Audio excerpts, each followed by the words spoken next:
And I am joined by Mr. Henry Nyamuya.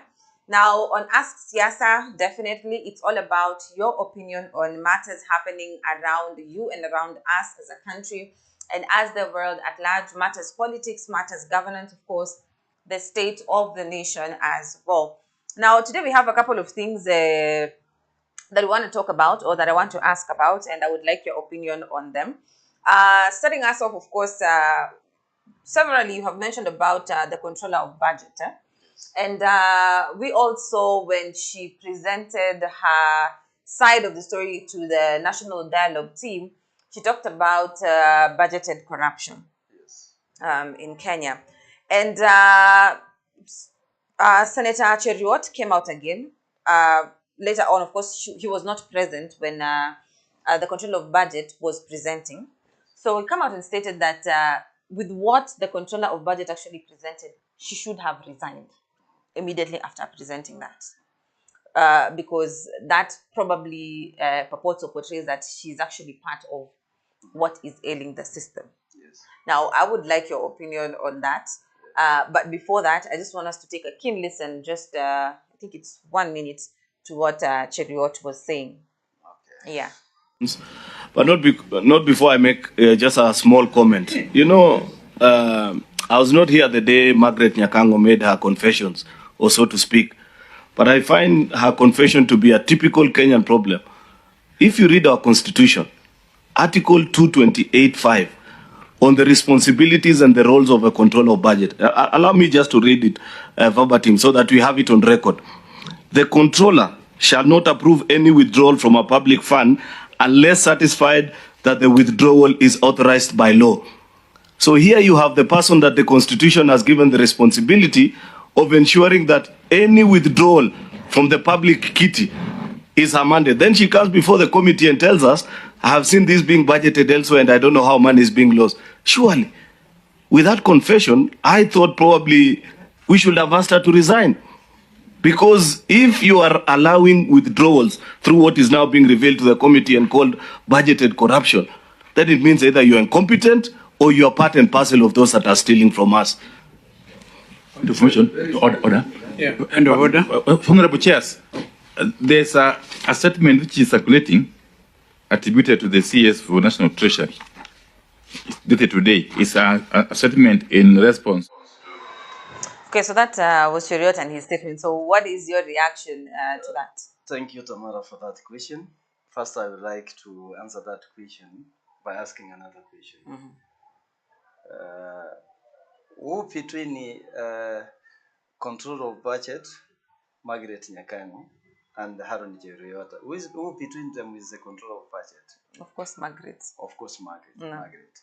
So Margaret has come out clearly, saying exactly, telling the public, and more so. This was bipartisan talks at Formers. Exactly what is happening with our budget. Me, I call it as ghost budget, because what the estimates that are given exactly in this budget is not what Kenyans are told. Are you seeing this? So, to me, I listened very carefully to the control of budget, what she said, the estimates, the estimates that she gave, and he compared what she actually saw with he compared it with the Minister of Finance, the records that are with the Minister of Finance. No. And actually, now, who do we believe? Who is supposed to tell Kenyans the truth? Obviously, it must be the control of budget. That's her role. She's supposed to approve. And me, I don't trust politicians. They are there to defend themselves. They can't tell the public the truth. You know, Aaron Jeriot is a senator and close confidant of the president.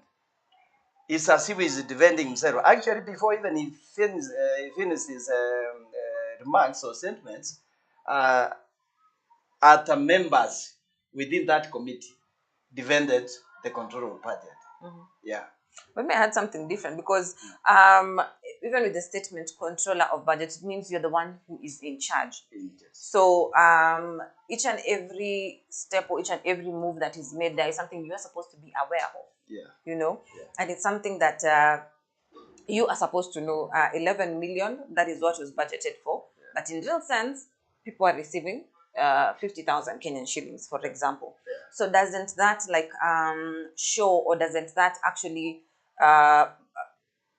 purport that you are not working, or you are not actually delivering your mandate as the control of budget? My sister, let me tell you, these people are very funny. Some of them are very competent. You must know that. And this one person, as the control of budget mentioned, I'm one person among many who are working against me. It seems that there are figures that are brought to her to approve. But what is actually happening is completely different from the figures that she's given. Are you seeing this? Of course, there's some things he mentioned. It's like you take freezer. I repeat that because it is a good idea. That is like you can take freezer while you are in a bar and you drink it all without giving anything into your family. You see, okay, she also mentioned the figures that she approved with the figures in the Ministry of Finance. They don't match. They are quite different. Because she mentioned of 1 billion that is approved with the Minister of Finance, if I'm not wrong, with what I read and what I heard. Then, when she asked, she was told that it was paid for salaries. Are you seeing this? What are you supposed to do is to approve what was paid for salaries. That's why she came out openly telling Kenyans now that what I'm seeing is not true. Yeah. Okay, 100%. And to our viewers, I also pose the same question to you. With what Cheriot has actually talked about in regards to the controller of budget's proposal or presentation to the National Dialogue Committee, does that show incompetence, of course, for this particular office, as well as, of course, does it show incompetence for that particular office? And should she resign? Or should anyone else who is actually found that the ministry or the docket that they have is actually not working, to step down over that And particular office? actually, incompetence comes when you are silent, when you don't talk, when you don't tell people what is happening and what is supposed to be done. No. Yeah. Okay. As usual, it's all about your opinion, so feel free to tell us on the comment section below. And speaking of revelations, Namoto Kuwaka, we know what has been happening in Kiambu County. And we've seen the Deputy President, Rigathi Gachagua, actually meet with the different MCAs in Kiambu, and actually warned them against impeaching the governor, So as per what you know, for example, right now we've seen the impeaching motions have become plenty of, or in Kenya, for example, like this year, and we know Kuria'S is actually still ongoing, but now we come to Embu again. Who is the enemy in Embu? In Kiambu. Tamara, actually, if you are seeing what is happening all over the country, from count to another count, me I can say is that Kenyans are left with no optionality or flexibility, because everything that belongs to them has been taken away. Bill of rights, access to good life and health care. Because politicians are no longer again minding the common mwananchi. With what is happening from Meru to Kisii, from Kisii to Kiambu. Today is in Kiambu now. I even mentioned it last week about Kiambu. No. And this is what exactly is happening now in Kiambu. What are these languages for? Are we nearing to election, to general election? No, of course. No, of course. So far. No, what is the meaning? What is the cause of this language? From count to count. Meaning, it is a clear indication that actually the government is not heading into a right direction. There is something hidden. That's why you are seeing everything going up. Remember what the CS for energy announced? No. Was he announced actually openly, indirectly, that soon or later, fuel prices again will rise to 300. Might. Yeah. Yeah. What will happen if again it rises to 300? Then automatically American dollar will continue doing what? Going up. Escalating now. Are you seeing this? Yeah. It is at 155 now in the world market rate. So from 155, not even February as we said, not from February, but from the next 2 weeks before December. And this is a reality. It will rise to 160 and actually even to 170. And as a result of this, the common mwananchi will still remain in abject poverty. Let me tell you, you will see Kenyans murmuring. You will see Kenyans walking, yani wanajiongeleza tu kwa parapara. Mtu ako peke yake unafikiri wako watano. So because the government is not supporting mwananchi anymore, actually. Let me say, it's not supporting mwananchi anymore, because what we are seeing is politicians fighting here and there, especially Kiambu, the Kiambu you mentioned. No. You saw yesterday, the deputy president has a couple of meetings, starting from MCS, MPs. You know, when we mention MPs, it means count rep, women rep wako hapo, and senator so involved, MPs from that count, and the governor, maybe governor, deputy, and those people who are close to him. No. So he had 3 meetings yesterday, solving what? Language between politicians. No. And the reason behind this language, what are they? Of course, some of the leaders, like some of the members of the county assembly, mentioned Kimani Ichung'wah. Kimani wa Matangi. No, I'm saying they mentioned Kimani Ichung'wah actually as the person behind trying to get into Wamatangi out of office, number one. And of course, personal issues between the governor and some of the other MPs. members. Yeah.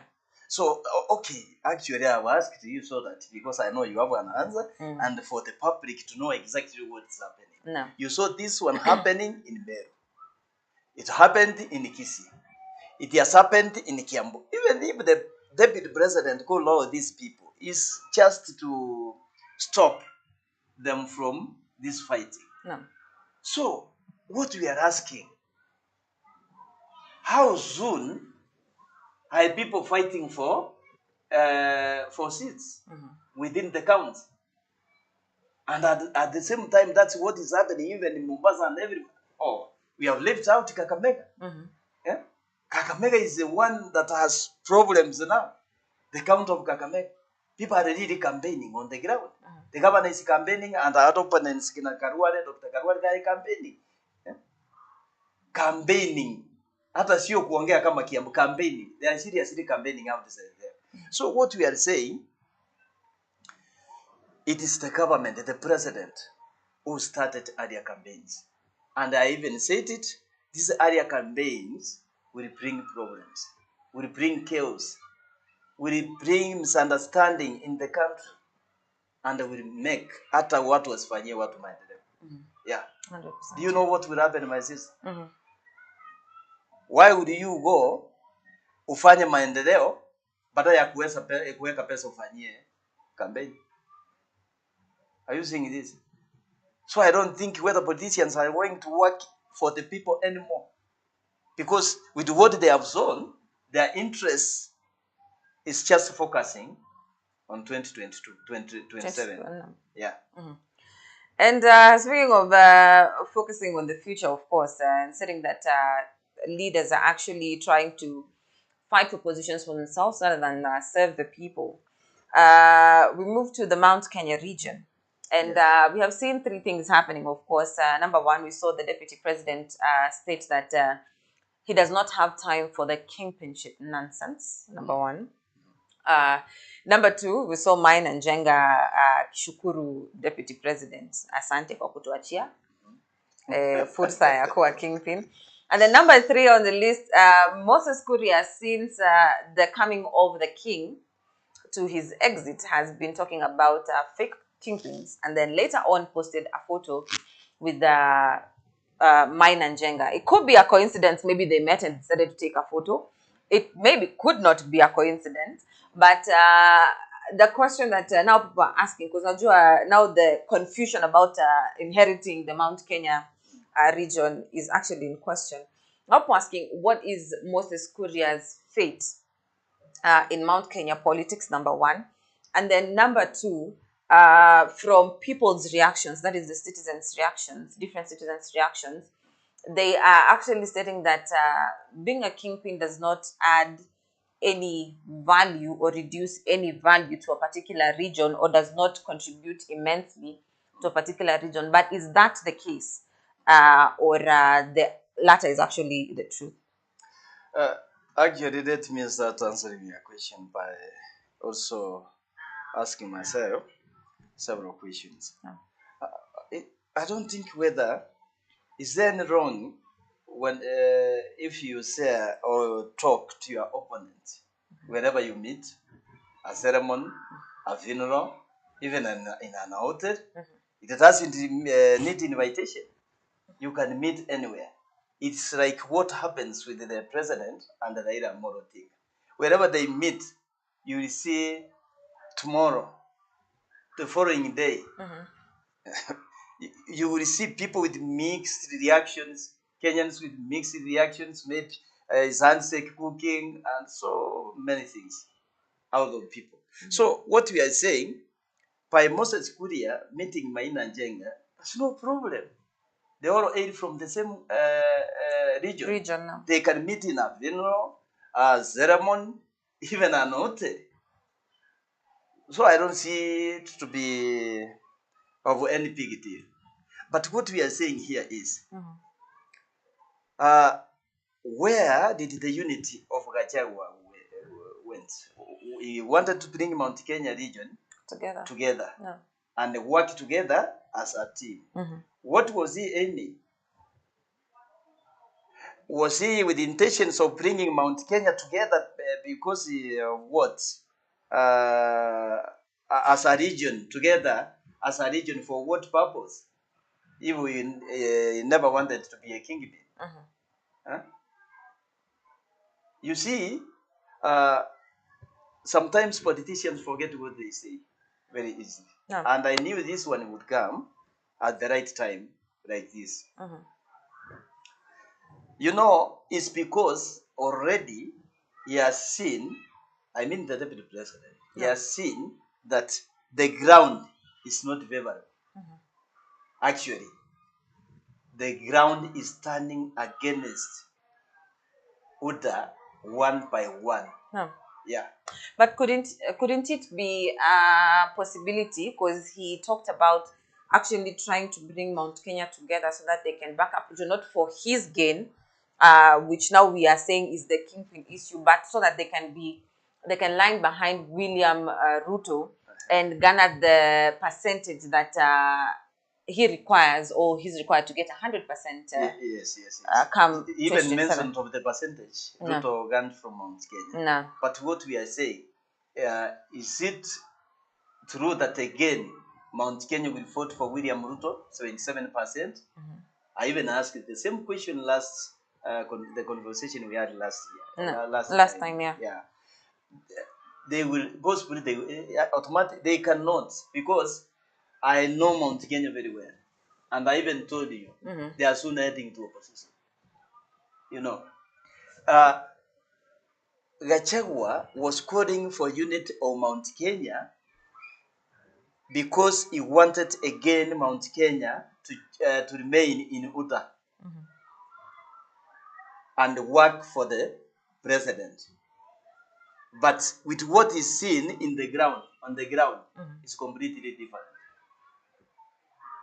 People have turned against because of many provinces the government is giving without fulfilling. Yeah. Okay, now, and where does Moses Kuria come in here? Are we probably seeing, he's been talking about fake kingpins, and we don't know who is calling a fake kingpin, because he explained every single region has a kingpin, To me, I know a kingpin is someone who has support on the ground from any region, no matter which region is that, whether Mount Kenya, whether Nyanza, Mombasa. But if you have support from the ground, you have a say. You are supposed to be called a kingpin.